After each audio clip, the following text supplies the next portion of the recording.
बिस्मिल्लाहिर्रहमानिर्रहीम। अस्सलाम वालेकुम। 25 दिसंबर का आगाज़ हो गया सोमवार के दिन का। दो बड़ी खबरों पर बात करेंगे। 24 दिसंबर की एक अहम डॉक्यूमेंट जो है वो सामने आया है और इसमें पीटीआई के बयानिए की, पीटीआई के मौक़िफ़ की तो जीत है, लेकिन पीटीआई के लिए ख़तरे की घंटी भी है। उस पर जाने से पहले एक और बड़ी खबर, और वो हमारे दोस्त फ़हीम अख्तर साहब जो इलेक्शन कमीशन के बेहतरीन रिपोर्टर्स में से एक हैं, उन्होंने खबर दी है कि इलेक्शन कमीशन ऑफ पाकिस्तान ने जो इलेक्शन मैनेजमेंट सिस्टम बनाया था, रिज़ल्ट मैनेजमेंट सिस्टम बनाया था, वो बैठ गया है, वो काम नहीं कर रहा। इस हवाले से जो फ़हीम अख्तर साहब हैं उन्होंने वीलॉग किया है। अगर आप उनके फ़हीम अख्तर सर्च करेंगे यूट्यूब पर और आप जाएंगे तो उसकी डिटेल आप उनके वीलॉग में सुन पाएंगे कि 32 से 50 करोड़ के दरमियान की कोई अमाउंट है जो खर्च हुई है। और फ़हीम अख्तर साहब ने बताया है कि वो सबसे इंपॉर्टेंट सिस्टम है जो बैठ गया है, और उसकी डिटेल्स, क्योंकि वो टेक्निकल एक मामला है, उन्होंने बताई हुई है फ़हीम अख्तर साहब ने, तो वो आप उनके यूट्यूब चैनल पर जाके सुन सकते हैं। वैसे आप उनको ट्विटर पे भी फॉलो करें। इलेक्शन के दिन है और इलेक्शन कमीशन के हवाले से बड़ी बड़ी खबरें जो हैं वो ब्रेक कर रहे हैं फ़हीम अख्तर साहब। अब आ जाए जो दूसरा मामला है। देखिए, एक ख़त सामने आया है, वो ख़त बज़ाहिर पीटीआई के मौक़िफ़ की जीत है। पीटीआई जो बता रही है, जो कह रही है, उसके ऊपर ठप्पा लगा दिया है जो सूबाई इलेक्शन कमिश्नर हैं उन्होंने। लेकिन इसके पीछे कहानी क्या हो सकती है, इसके पीछे मामला क्या है, वो मैं आपके सामने रखता हूँ। मुझे यही लेटर बुनियाद बनता हुआ नज़र आ रहा है 8 फरवरी के इलेक्शन के इल्तवा का। पहले बात कर लेते हैं उस लेटर में है क्या। देखें, इससे पहले भी 5-6 लेटर सामने आ चुके हैं जो इलेक्शन कमीशन के मुख्तलिफ लोगों ने लिखे हैं, और उन्होंने बताया है कि कैसे पीटीआई वालों से जो है वो कागजात नामजदगी छीने जा रहे हैं, कैसे उनके साथ सलूक किया जा रहा है। लेकिन सबसे बड़ा लेटर ये है जो सामने आया है। ये लेटर चीफ इलेक्शन कमिश्नर की अप्रूवल के बगैर मुझे नहीं लगता लिखा जा सकता है, और अगर ये हकायक इलेक्शन कमीशन के नोटिस में हैं तो इलेक्शन कमीशन ने इस पर लेटर लिखने की बजाय क्या कर सकता था, उस पर भी बात करते हैं। देखें, सूबाई इलेक्शन कमिश्नर जो पंजाब के हैं सईद गुल साहब, उन्होंने आईजी और चीफ सेक्रेटरी को ख़त लिखा है, और उस ख़त की कॉपी बराए इत्तला जो है वो भेजी है जो सेक्रेटरी इलेक्शन कमीशन है उमर हमीद साहब, उनको भी। उसमें वो लिखते हैं कि उन्होंने शदीद तशवीश का इजहार किया है, और उन्होंने कहा है कि इलेक्शन कमीशन ऑफ पाकिस्तान के पास, जो सूबाई इलेक्शन कमीशन है उसके पास दरख्वास्तों का एक सैलाब उमड़ आया है। हर ज़िले से शिकायत आई हैं और मीडिया रिपोर्ट्स भी मौजूद हैं कि पीटीआई के उम्मीदवारों को मिसट्रीट किया गया है। ना सिर्फ आरओ ऑफिस के बाहर बल्कि आरओ ऑफिस के अंदर भी कागजात छीने जा रहे हैं, जो कि सबसे इम्पॉर्टेंट ये 2 लाइनें हैं जो कि इलेक्शन एक्ट यानी इलेक्शन से मुतल्लिक कवानीन, इलेक्शन कमीशन की हदायत और आइन के आर्टिकल 218(3) की वाज़ेह तौर पर खिलाफवर्जी है। इलेक्शन कमीशन ऑफ पाकिस्तान मान रहा है कि आइन की वायलेशन हो गई है।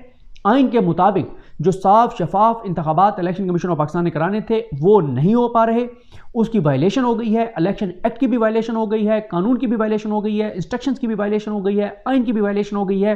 ये खुद इलेक्शन कमीशन ऑफ पाकिस्तान कह रहा है। आगे आप सुनते जाएं।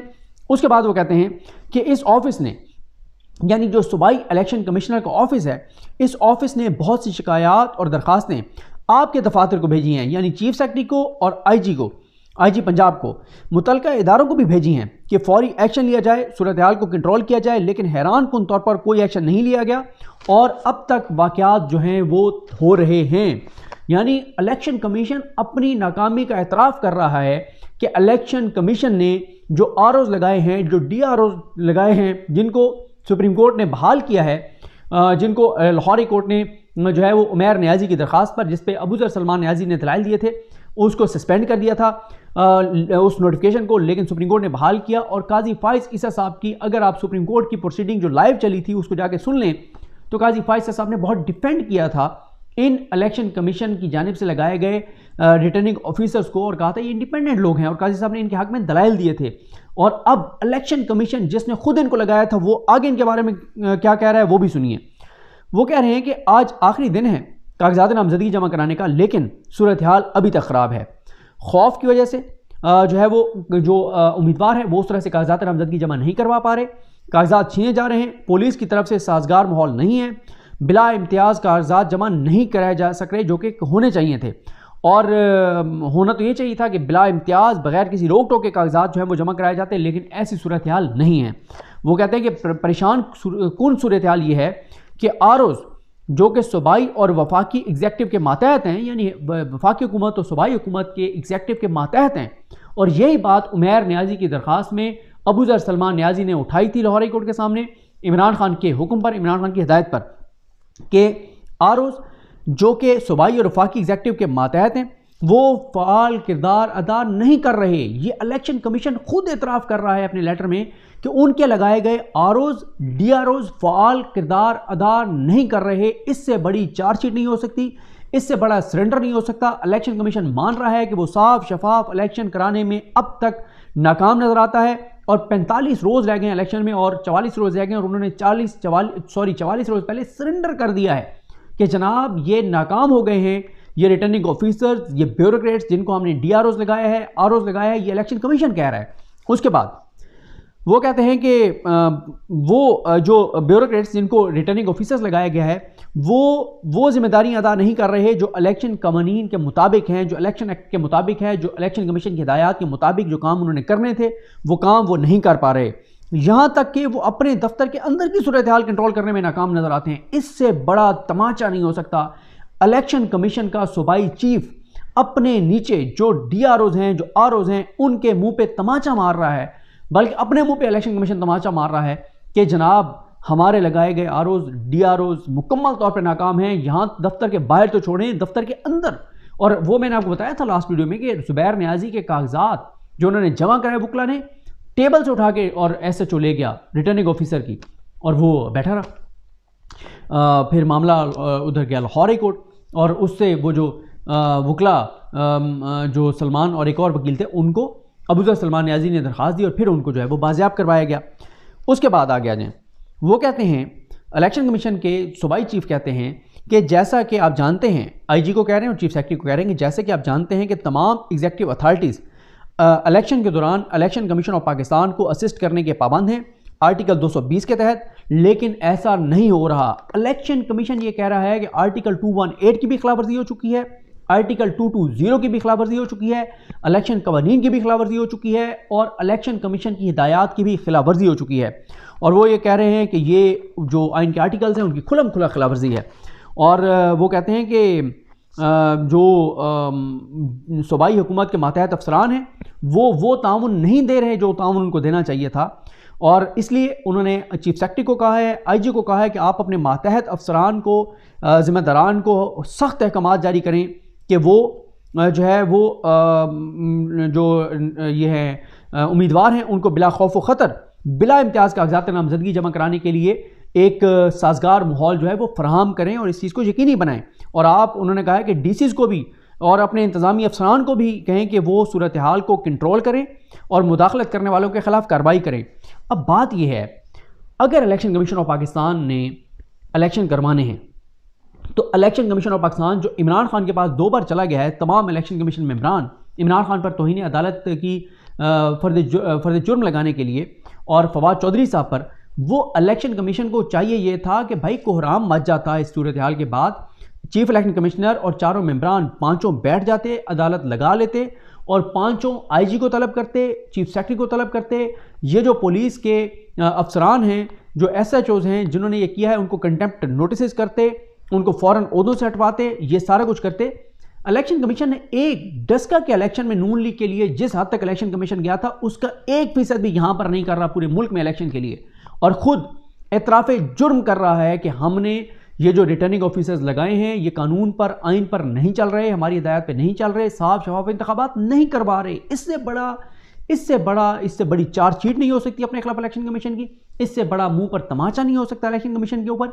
और इसमें ये तो कंटेम्प्ट ऑफ कोर्ट है, सुप्रीम कोर्ट के हुक्म की कंटेम्प्ट है। 2 ऑर्डर्स हैं सुप्रीम कोर्ट के, एक जो काजी फाइज ईसा साहब ने किया था 8 फरवरी वाला, और एक यानी 3 ऑर्डर्स की, एक काजी फाइज ईसा साहब जो करके, पहला वो जब उन्होंने कहा था कि 8 फरवरी को साफ शफाफ इंतखाबात करवाए जाएं, दूसरा जिस दिन वो जा रहे थे और जुमे वाले दिन शाम को अदालत रात को खुली थी और फिर उन्होंने ऑर्डर किया था, दूसरी उस ऑर्डर की, तीसरा जो सुप्रीम कोर्ट ने अभी लेवल प्लेइंग फील्ड वाली PTI की पिटीशन के ऊपर जो हुक्म दिया है, इन तीनों सुप्रीम कोर्ट के फैसलों की वायलेशन हो गई है, इनकी कंटेम्प्ट हो गई है, और कंटेम्प्ट करने में इलेक्शन कमीशन भी जिम्मेदार है और काजी फाइज ईसा साहब के लगाए गए रिटर्निंग ऑफिसर्स भी जिम्मेदार हैं। ये सारा मलबा सुप्रीम कोर्ट पर आएगा, आप देख लेंगे पाकिस्तान के अंदर जो सूरत हाल है, इसके जिम्मेदार, सारी जिम्मेदारी जो डाली जाएगी वो काजी फाइज ईसा साहब पर डाली जाएगी, क्योंकि रिटर्निंग ऑफिसर्स उन्होंने लगाए हैं, वरना तो उड़ा दिए थे हाई कोर्ट ने, काजी फाइज साहब ने लगाए हैं। अब बात यह है कि PTI का बयानिया तो जीत गया है कि जनाब जो हम कह रहे थे इलेक्शन कमीशन ने खुद एतराफ़ जुर्म कर लिया है कि हम आइन, कानून, कायदे, ज़ाब्ते, असूल सब चीज़ों पे अमल करने में नाकाम हो गए हैं, खिलाफ वर्जी हो गई आइन की। लेकिन अगर इलेक्शन कमीशन ये इतना कुछ कैसे लिख सकता है, इसका मतलब है कोई बड़ी गेम है। और इसमें अगर इलेक्शन कमीशन ये कह देता है कि जनाब अदलिया दे नहीं रही आरोज़ अपने जुडिशल अफसरान, और जो हमने ब्यूरोक्रेसी से लिए हैं वो नाकाम हो गए इलेक्शन कराने में, हमारा सिस्टम का वो नहीं कहेंगे कि हमारा सिस्टम बैठ गया है, वो जो रिजल्ट मैनेजमेंट सिस्टम या इलेक्शन मैनेजमेंट सिस्टम है, लेकिन इनके ऊपर डाल के इलेक्शन कमीशन हाथ खड़े कर सकता है, सुप्रीम कोर्ट के पास जा सकता है कि हजूर नहीं हो पा रहा हमसे, अदलिया को कहें कि दें रिटर्निंग ऑफिसर्स। क्या फिर नए सिरे से चीज़ें होंगी? क्योंकि अगर इलेक्शन कमीशन ने इलेक्शन कराने होते, देखें मैंने आपको पहले भी आपके सामने पूरा केस रखा था कि जब बुध के रोज़ जस्टिस अली बाकिर नजफी साहब ने इलेक्शन कमीशन का नोटिफिकेशन उड़ाया था, अगर इलेक्शन कमीशन ने इंतखाबात कराने थे तो बुध की रात ही खबर चलती कि चीफ इलेक्शन कमिश्नर और तमाम मेंबरान इलेक्शन कमीशन पहुंच गए हैं, मीटिंग शुरू हो गई है। रात को खबर आती लेट नाइट के जनाब सुबह 9 बजे हम सुप्रीम कोर्ट होंगे। सुप्रीम कोर्ट को जाके कहते हैं कि हम तबाह हो गए, हम बर्बाद हो गए, ये इलेक्शन कमीशन का नोटिफिकेशन उड़ा दिया हाई कोर्ट ने, हम तो इलेक्शन नहीं करवा पाएंगे, खुदा का वास्ता है इसको सस्पेंड करें। लेकिन जुमेरात को वो नहीं जाते सुप्रीम कोर्ट, और जुमेरात को सुबह 10-11 बजे वो नोटिफिकेशन निकालते हैं और वो अपनी ट्रेनिंग जो है वो उसकी रोक देते हैं। फिर जुमेरात को एक खबर चलती है कि कल इलेक्शन कमीशन जो है वो सुप्रीम कोर्ट जा रहा है। इलेक्शन कमीशन उसकी सख्ती से तरदीद करता है कि हम नहीं जा रहे सुप्रीम कोर्ट। जुमे वाले दिन अदालती टाइम में ना वो सुप्रीम कोर्ट जाते हैं जुमेरात और जुमे को, ना वो हाई कोर्ट जाते हैं। हाई कोर्ट को भी वो जाके नहीं कहते कि जनाब वो बड़ा बेंच बनाए, ये फ़ौरन फैसला करें, हमने इलेक्शन शेड्यूल अनाउंस करना है। फिर काजी फैसल साहब अदालती वक्त के बाद बुलाते हैं चीफ इलेक्शन कमिश्नर को, ज़बरदस्ती उनसे अपील करवाते हैं, पटिशन करवाते हैं, लाहौर हाई कोर्ट का फैसला मुअत्तल करते हैं और फिर उनसे कहते हैं कि इलेक्शन शेड्यूल आप कब जारी करेंगे। वो कहते हैं करना तो आज था लेकिन हम ट्रेनिंग मुकम्मल करके करेंगे। उन्होंने कहा कहाँ कानून में लिखा हुआ कि ट्रेनिंग मुकम्मल करके करेंगे, इलेक्शन शेड्यूल कहाँ है, था ही नहीं। फिर सुप्रीम कोर्ट ने डायरेक्शन दी और इलेक्शन शेड्यूल जारी करवाया। और उसके बाद अब ये जो कुछ हो रहा है, 6-7 अब तक लेटर आ गए जिसमें ये कहा जा रहा है कि लेवल प्लेइंग फील्ड नहीं दी जा रही। खुद उनके इलेक्शन कमीशन के अपने अफसरान लिख रहे हैं, आरओज लिख रहे हैं कि मुदाखलत हो रही है। आपने देखा नहीं एक आरओ को बाहर आके और पीटीआई के उनको वकील को जो है वो करना पड़ा, रिसीव करना पड़ा, जो हमादा साहब वाला मामला है उसमें। तो अब एक तो देखें इसमें 4-5-6 पॉइंट है, मैं आपके सामने जल्दी जल्दी रख देता हूँ। पहली बात, ये साबित हो गया कि पीटीआई दुरुस्त थी कि रिटर्निंग ऑफिसर्स ब्यूरोक्रेट्स नहीं होने चाहिए। नंबर 2, ये साबित हो गया कि इलेक्शन कमीशन गलत था कि इन्हीं रिटर्निंग ऑफिसर के जरिए इलेक्शन करवाना है। नंबर 3, सुप्रीम कोर्ट गलत थी, काजी फैसल साहब गलत थे कि ये ब्यूरोक्रेट्स इंडिपेंडेंट लोग हैं। नंबर 4, ये बात तय हो गई कि सुपर लाडले के लिए ये सारी तबाही और बर्बादी की जा रही है, पीटीआई को रोका जा रहा है, ये सारी चीज़ें। नंबर 5, इलेक्शन कमीशन अगर इलेक्शन कराने में संजीदा होता साफ शफाफ में तो उनके पास पावर्स हैं कंटेम्प्ट की, वो कंटेम्प्ट करते, उनके पास पावर, उनके पास इख्तियार है कि अभी भी वो सुप्रीम कोर्ट इलेक्शन कमीशन चला जाए और जाके कहे कि ये जनाब हो रहा है और ये हमारे साथ हुकूमत जो है वो ताउन नहीं कर रही। लेकिन वो इलेक्शन कराने के लिए तो नहीं जा रहे, लेकिन इलेक्शन मुलतवी कराने के लिए वो जा सकते हैं। उसके बाद जो है वो ये मैं आपको बता चुका हूँ कि सुप्रीम कोर्ट के 3 फैसलों की जो है ये वायलेशन है और सुप्रीम कोर्ट ने 3 अपने फैसलों में कहा था कि साफ़ शफाफ इलेक्शन करवाए जाएँ, लेकिन साफ़ शफाफ इलेक्शंस जो हैं वो नहीं करवाए जा रहे। और मैं ये समझता हूँ कि ये जो लेटर्स हैं और ख़ास तौर पे ये लेटर ये डैमेजिंग है, ये 8 फरवरी के इलेक्शन को बहुत बड़ा धचका है। इसकी बुनियाद पर इलेक्शन डिले हो सकते हैं क्योंकि अभी सिक्योरिटी वाला मामला भी क्लियर नहीं है। एक और ख़त लिख दिया, कल मैंने जिक्र किया था केपी की हुकूमत ने वफाक को कि हमारे पास 40-45 हज़ार सिक्योरिटी की कमी है। इससे पहले इलेक्शन कमीशन बता चुका है कि मुल्क भर में इंतखाबात कराने के लिए 2,70,000 फौजी जवान और पैरा मिलिट्री फोर्सेज उनको चाहिए। उसका जवाब आज तक हमारे सामने अभी तक तो नहीं आया। अब मसला ये है कि ये जो ख़तरनाक डॉक्यूमेंट है ये पीटीआई के बयानिए की तो जीत है, लेकिन ख़तरा भी है इसकी बुनियाद पर इलेक्शन भी डिले हो सकते हैं। और इस वक्त पीटीआई के अलावा किसी को इलेक्शन सूट नहीं करते जितनी पीटीआई की पॉपुलैरिटी है, और इसलिए पीटीआई को ये इलेक्शन जो है वो सूट करते हैं। सिस्टम भी बैठ गया, लगता ये है कि नया खेल शुरू हो गया है और इलेक्शन कमीशन इसकी बुनियाद पर इलेक्शन डिले की तरफ जाएगा। बहरहाल देखते हैं चीज़ें किस तरह आगे बढ़ती हैं। मुझे अपनी दुआ में याद रखें। अल्लाह करीम हम सब का हामी नासरो। अल्लाह हाफ़िज़।